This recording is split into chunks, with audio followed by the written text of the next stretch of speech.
就很怕人家他们捡嘛，捡的时候买方阿元教这个嘛，就是找认识的用讲的信箱不能出租，对可是我也确实有看到，就是有这种情况发生嘛，确实有嘛，就租给自己的什么什么南部上来的表弟还是堂弟就叫他不要报租给他便宜就认识的讲好还是可以这样，就是要被抓了那是有人举报或是什么，不然怎么办？现在新青安就是会有这个 bug 我就敢买下去，然后遇到是恶邻居8+9整天在那边拉 K 吸毒，然后不小心电梯遇到还在那边调戏或是什么的，然后看起来就很不正经，然后整天醉醺醺，那就不对啊，那就不 OK 那还是要处理可是现在没有给这个路，那就变成你要发动一些成本都很高的项目，才有办法去处理这一题，就变成这样啦所以一样，千金买房，万金买邻为什么人家要直接上那个比较贵的社区？为什么就市场中有传言，就是那种投资客的案子，一堆一房一厅，一堆两房，那个不要买。因为你遇到恶邻居的几率会比较高买房不到1年你就要换用错新青安该怎么办自救剧本参考。先说结论我建议你还是不要卖啦那就是宽限期给它开起来，解你的燃眉之急。嗨，我是买房阿元，订阅买房阿元，我先祝你老了有房也有钱。我们上一支影片聊了住高雄容易得肺癌吗？还没看过的话可以看一下。那今天我想跟你分享，买房不到1年就想换这次来聊一个新闻，标题我念一下：买房不到1年就想换，他后悔买在陌生的生活圈，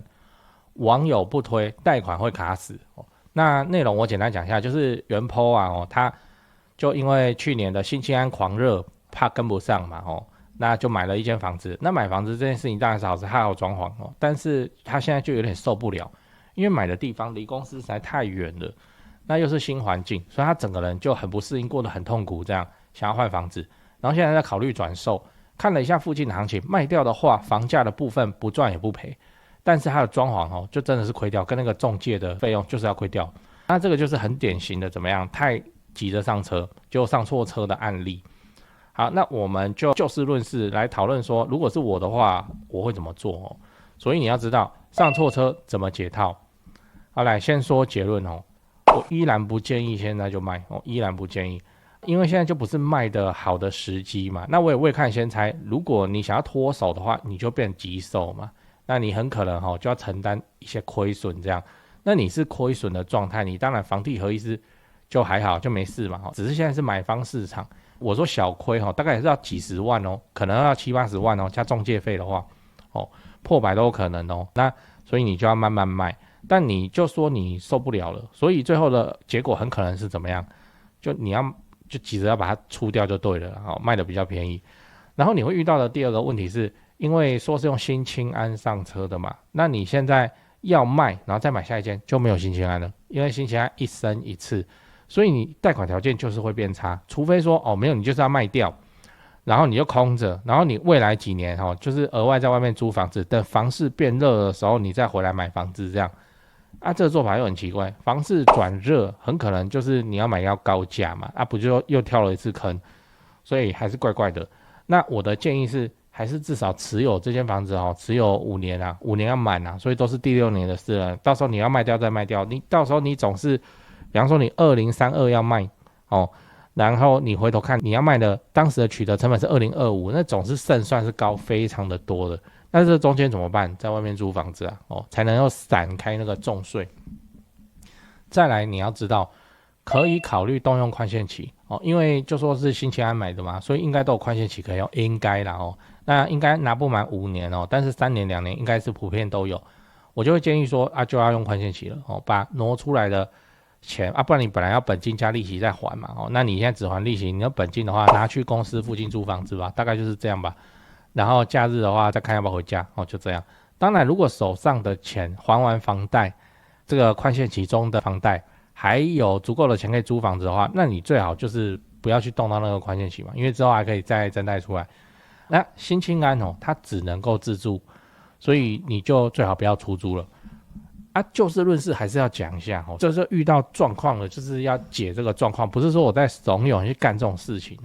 就是或是你看有没有办法就租给那个公司其他的同事，就有认识的而不是那种网络自己找好，那租给有认识的哦，你给他租便宜一点哦，你就看他报补助能补助多少哦，然后就直接减给他，人家不要报哦，就是认识的人讲好就好，然后形成一个你是新青安，但是你是出租，但是你是租给认识的，然后你叫他不要报，你租他便宜啊，这样只要他同意，他不弄你的话，应该就没什么事了哦。那原则上这种做法就是违背了新青安的本意，没错哦，所以我也不建议这样子做。他现在就跟你讲不要出租，然后你硬要出租哦。但是一样嘛，出租你就是遇到那个房客就直接给你报了哦，报了以后，你新签你出租来赔钱，然后把之前补贴利息全部拿回来，就麻烦嘛。所以我说就尽量找认识的啊，你公司也在那边上班，你还去买那间房子，表示评估的当下你可以接受的情况下，你公司应该有其他人也是可以接受的，就看这种。我再强调一次哦，我不是在教这件事情，而是说我们遇到事情就是要解这个事情啊，不然要怎么办哦？这样你的现金流的压力才不会太大。不过现在现行的新青安确实就是有这个 bug， 就是说你买了以后，你要是遇到一些不开心的事情，你想要搬走，你也没什么办法哦。那你就要直接怎么？你要直接就要卖掉，然后再弄，要跑重购退税了哦。然后新的贷款就不会，你新买一间嘛哦，你新的贷款那一间就不会有新青安的利率补贴，就没有了哦。所以我讲的这个做法就是看怎么样想办法留啦，然后你就在公司附近租一间套房哦，女孩子的话应该就是套房哦，那或是雅房来睡觉哦，那假日再回家的剧本像现在其实也非常多人这样子做，像我之前面试人的时候，我们公司在内湖，也有那个面试者就从那个桃园来的，我就问他说如果你之后上的话，你之后是通勤吗？他说没有啦，就是在公司附近租一间，假日再回桃园这样。所以你也不要想说自己有买房子还要租房子，听起来是有点可悲什么的，没有，这种人很多就是先想办法让自己去度过这5年要满嘛，然后保障你的财产，那个安全下车这个事情，在我看来会比较重要，就只能这样啦，不然怎么办？不然你就是要认赔啊，我会赔到钱，然后下一间没有新青安，然后看你要跑重购退税，还是你就不跑重购，你直接用房地合一都可以啊，你就算嘛就这样。如果是这种情况的话，应该是直接走房地合一会比较好。那你都遇到这个情况了，你难保你下一间不会再遇到让你不开心的事情嘛那你就不要去走那个重购又绑住你说多久不能卖之类的，大概就是这样不过新青安看起来就是炸定了，炸掉了。对这几件事情先讲，不然怕忘记。就现在不是房地产吹冷风嘛这已经是事实了。那我自己的观察是这样跟你分享一下。先说台北台北市、新北市。那台北目前依然持续在成交那成交的行情没有特别的高，也没有特别的低，就行情这样。只是说现在的买方分布已经变成说 50% 是自住换屋那 50% 是财富传承，投资客几乎都离开台北了。那我想这个也不赖嘛，就没有投资客在那边恶性炒作那前面讲到那个 50% 自住换屋，自住换屋很重要的考量就是小朋友的学区所以蛋黄依然非常坚挺那 50% 的财富传承那财富传承讲的就是就天龙人嘛有钱的天龙人，那通常都是怎样？长辈就是看生几个小孩，然后每个小孩一人帮他们买一间这样要给小孩的这种属性。所以他那个也没有要投资，也没有要炒作啦，就是保值就好财富传承那你有钱，你要放在全台湾最顶尖的房地产市场来自住换屋或是财富传承都可以只是说现在成交在4500万以上已经是目前的常态我居然还有观众去买超过1亿的大安区房子，然后他们说我台北前辈的团队服务是非常的顶级他们的家族很满意这样对，所以你要看那些财富传承用的房子或者好学区的房子你就加我前辈的 LINE 小老鼠拜台北，小老鼠买台北这样加了，你就看到他的大头贴那个是助理在顾的那他们会不定期的 po 这些房子给你参考。 OK 那讲完台北，讲高雄高雄的情况是也一样，市场降温那之前的乱买乱出价族群就不见了，我认为这样很好，因为这样子我们就可以专心瞄准重大建设，就比较不会有那外行乱出高价的乱，你知道。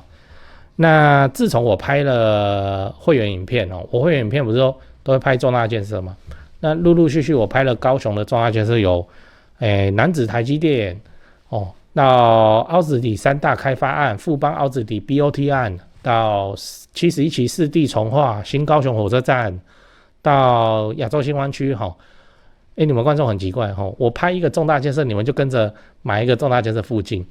高雄我是很有信心啊，没想到说，这个观众好像比我还有信心哦，买的比我还贵，买的比我还多啊，真是蛮夸张哦。那看好高雄，你瞄准重大建设，就找我推荐的台湾房屋美术之星店哦。那在高雄你要卖还是要买哦？那你就给他们一条龙就好了，就跟我一样，我过去10几年都是他们处理的，这是真的哦。那我付的中介费这样子加起来早就超过7位数。那你看我还是愿意推荐他们，就是真的很没问题嘛，很专业，很 OK。他们的 LINE 是小老鼠 go go go go go， 小老鼠5个 go。那他们有答应我说会 po 在这支 LINE 的房子是都会挑过就是专门给买房阿元的观众。那这些房子都怎样？都适合自产，也都在重大建设旁边，你可以加那个 LINE 来看看高雄没有台北那么贵啊。祝你自产顺利，来高雄玩得开心，赞赞。讲八卦讲八卦，有一个细节参考看看，就是那就直接去做转贷这个东西是这样就是新青安不能出租，那我们为了要让它可以出租那有合法的方式可以去操作，就是你就直接去做转贷了，就离开这间新青安发给你的8大官股，然后你就去找一间，就这样把贷款整个搬过去以后，它就不是新青安。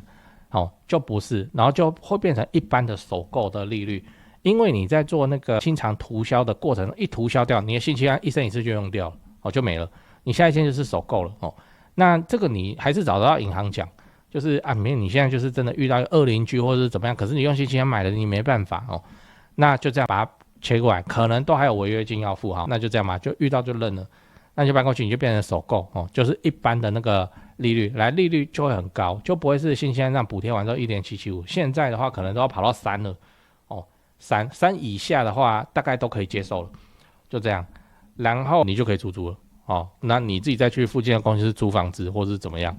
就你要合法的话，合法又要留住房子又要能出租就会变成这样那新青安这张牌确实就是留不住了，就要被打掉，你又要留住新青安，你又要可以出租那你自己也愿意在外面租房子的解法，就会回到我刚刚影片讲的，我一直强调说那个，就很怕人家他们捡嘛，捡的时候买房阿元教这个嘛就是找认识的用讲的新安不能出租，对可是我也确实有看到，就是有这种情况发生嘛，确实有嘛就租给自己的什么南部上来的表弟还是堂弟就叫他不要报租给他便宜就认识的讲好还是可以这样，就是要被抓了那就有人举报或是什么。不然怎么办？现在新青安就是会有这个 bug 我就敢买下去，然后遇到的是恶邻居8+9整天在那边拉 K 吸毒，然后不小心电梯遇到，还在那边调戏或者是什么的，然后看起来就很不正经，然后整天醉醺醺，那就不对啊，那就不 OK 那还是要处理可是现在没有给这个路，那就变成你要发动一些成本都很高的项目，才有办法去处理这一题，就变成这样啦所以一样，千金买房，万金买邻为什么人家要直接上那个比较贵的社区？为什么就市场中有传言，就是那种投资客的案子，一堆1房1厅、一堆2房，那个不要买，因为你遇到恶邻居的几率会比较高这边就跟地段无关就遇到恶邻居的机会确实是高那些投资客屋主他哪有差？他有人租就好了嘛所以是更生人是8+9的，他没差他觉得他只要收得到租金就好了。然后就会搞得那个社区乌烟瘴气，然后就会搞得一个好好的就想在里面安身立命过日子上班的，就住起来就会，那也不是不舒服而已那个已经到有风险的程度什么尾随啦，什么有的没的啦，那个调戏骚扰这些事情都会跑出来新青安确实目前没有给这条路，就是这样立法没有完美的嘛，写程式都会有 bug 了，立个法还得了然后实务状况那么多。大概就是长这个样子我还是奉劝，因为现在这东西现实嘛能用还是用，虽然现在要排队，不过能用还是用。你是真实自住的话，政府确实这个新青安是给首购族上车的一个人道走廊不然怎么办？就这样有的用你就用那就去享受政府的美意，然后不要乱搞大概就是这样。你最近在找室内装潢公司吗？我查到一个有趣的资料讲给你听，就是说民众啊，在找室内设计公司最讨厌遇到的几个状况，来，第一个，设计师承包商收款后跑路，对吧？这确实很糟糕，因为这等于是装潢蟑螂，这就要打诉讼，可是房子还是拆在那边，很讨厌这样。不过我知道有一家不会这样，因为他几千万的门市，在家装潢都是老板自己买自己装的，有那个财务的实力。那现场也有直接可以挑瓷砖、挑板材的地方，大门市找得到人，跑不掉。